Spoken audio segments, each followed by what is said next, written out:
नाम भाई सारन है। मेरा नाम यसी सोनम। मेरा नाम राहुल राठी। हम दोनों college of veterinary science and animal husbandry का छात्र है। हम आज आपको डॉग एंड कैट की डीवॉर्मिंग यानी कुत्तों और बिल्ली को कैसा कीड़ों से मुक्त करें इस बात पर गहरा सा चर्चा करेंगे। क्यों हमें डॉग एंड कैट का डीवॉर्मिंग करनी चाहिए?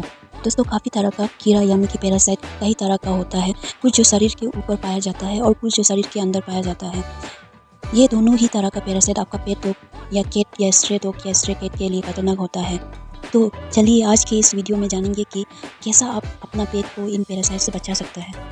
दोस्तों देखिए, जो कीड़ा की बीमारी है वो कभी भी लग सकते हैं आपका जानवरों को। जानवर वो कीड़ा माँ के पेट से भी लग सकता है। अगर आपका पेट डॉग घर से बाहर ज़्यादा रहता है तब भी उसको लगने की हाई चांसेस बढ़ जाते हैं। जैसे कि बिल्ली हमेशा ही बाहर घूमता रहता है तो उनको जल्दी कीड़ा लग जाता है। अगर आपका कुत्ता घर से बाहर कुछ भी गंदा चीज़ खा लेता है तो उनमें भी जल्दी कीड़ा लगने का चांसेस होता है। जैसे कि छोटा पपी मिट्टी कभी कभार खा लेता है गलती से तो उसे भी कीड़ा लगने का चांसेस बढ़ जाता है। तो मतलब यही है कि कुत्तों और बिल्ली को कभी भी कीड़ों की बीमारी लग सकते हैं। तो दोस्तों, आपको कैसा पता लगेगा कि आपका पालतू कुत्ता या बिल्ली के अंदर कीड़ा है? तो देखिए, मैं अभी आपको कुछ बातें बताना चाहूँगी। जैसे कि अपना क्या होगा कि कुत्तों जो उनकी आँखों से कभी कभार ज़्यादा ही डरती गंदा सा कुछ डिस्चार्ज निकलता है, उसका यही मतलब है कि आपका डॉग के पेट में कीड़ा होने का काफ़ी हाई चांसेस है। और आपका कुत्ता या बिल्ली हमेशा ही अपने बॉडी को खुजली यानी इचिंग करते रहेगा बार बार लगातार, और उनके बॉडी से बाल झड़ना लगेगा और उनकी बॉडी पर कहीं कहीं पर डैंड्रफ हो जाएगा। बार बार नहा लेने के बाद भी डैंड्रफ नहीं जाएगा और पूरा जो फर है जानवर का वो बिल्कुल गंदा सा हो जाएगा, जिसको रफ कोट बुलाता है। और कभी कभी जानवर की पोटी में आपको कीड़ा भी नज़र आ सकता है। जानवर खाना खाने कम कर देगा और अगर खाया भी तो उसमें उसकी बॉडी में असर नहीं होगा। बहुत ही कमज़ोर सा सूखा सा हो जाएगा जानवर आपका, और डिप्रेशन कमजोरी सा शिकायत हो जाएगा। कभी कभी जब इन सिम्टम को मालिक इग्नोर कर देते हैं जानवर की जान भी जा सकते हैं। अगर सही टाइम पर जानवर का इलाज यानी चेकअप नहीं करवाया, सही दवाई ना दी तो जानवर मर भी सकता है, और बहुत सारे केसेस में जानवर मर भी जाते हैं। इसीलिए डीवॉर्मिंग इम्पोर्टेंट है। बात करते हैं कि कैसे आपको डिवॉर्मिंग करनी है। तो जो स्टार्टिंग डेट रहेगी हमारी डिवॉर्मिंग की, वो हम जब करेंगे जब हमारा पपी 15 दिन का हो जाएगा, यानी कि बोले तो जब वो 2 वीक का हो जाएगा। और कैट के केस में हम बोलेंगे जब हमारी कैट जो है 20 दिन की हो जाएगी या फिर 3 वीक्स की हो जाएगी। और इसमें जो हमारी डोज रहेगी 1 ml रहेगी, 1 ml per kg body weight of dog, and same for cat, 1 ml per kg body weight of cat.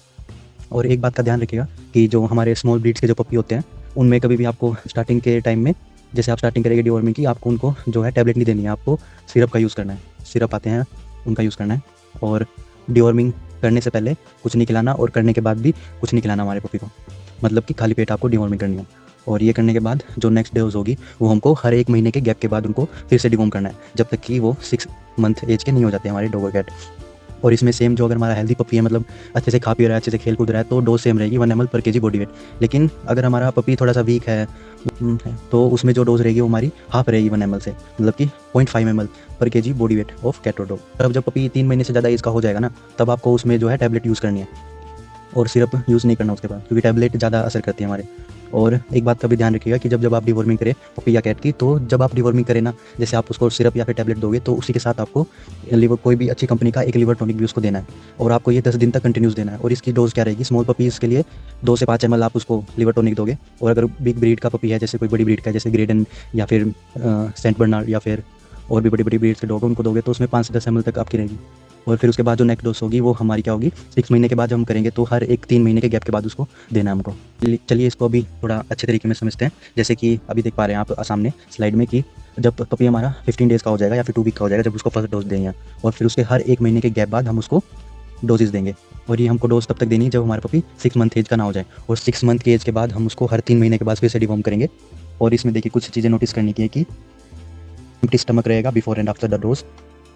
और सबसे बेहतर रहेगा कि अगर आप अर्ली इन द मॉर्निंग अगर आप उसको डिवॉर्म करें तो। और स्मॉल ब्रीड्स के पपीज़ के लिए आप सिरप यूज़ करेंगे, और फिर उसके बाद जो आप टैबलेट पे शिफ्ट करेंगे। और अब देखिए, अब जैसे कि आप अपनी पपी की डिवॉर्मिंग करा रहे हैं तो साथ के साथ आप जैसे वैक्सीनेशन भी कराएंगे, तो जो वैक्सीनेशन और जो डिवॉर्मिंग के बीच में आपको मिनिमम गैप 24 आवर्स का रखना है। ठीक है, इसको मिक्स मत होने दीजिएगा। मतलब कि अगर मान लो अगर आप आज सुबह 10 बजे अगर आप अपनी पपी को डिवॉर्म कर रहे हैं तो नेक्स्ट डे 10 बजे के बाद या 10 बजे ही आप अपनी पपी को कोई भी वैक्सीन आप लगा सकते हैं, जो भी आपकी वैक्सीन चल रही है पपीज़ की। जैसे कि मैंने बताया था कि आपको हमेशा सिंपल सॉल्ट ही यूज़ करना है डिवॉर्मिंग के लिए। जैसे कि आप कोई भी बेंजीमिडाज़ोल क्लास ड्रग यूज़ कर सकते हो आप, जैसे कि एल्बेंडाज़ोल, फेनबेंडाज़ोल, मीबेंडाज़ोल, कोम्बेंडाज़ोल, या फिर आप पिपराज़िन साल्ट यूज़ कर सकते हो डिवॉर्मिंग के लिए।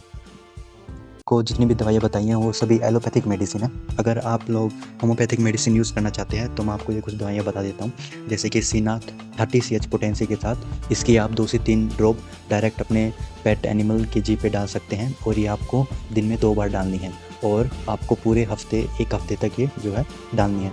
और दूसरी है फ्लिक्सिन मैक्स 30 CH पोटेंसी के साथ, ये मेनली हमारी टेपवॉर्म्स के लिए होती है। और तीसरी मेडिसिन है मर्क्यूरी 6 CH पोटेंसी के साथ, जो स्पेशली हमारी हुकवॉर्म के लिए होती है।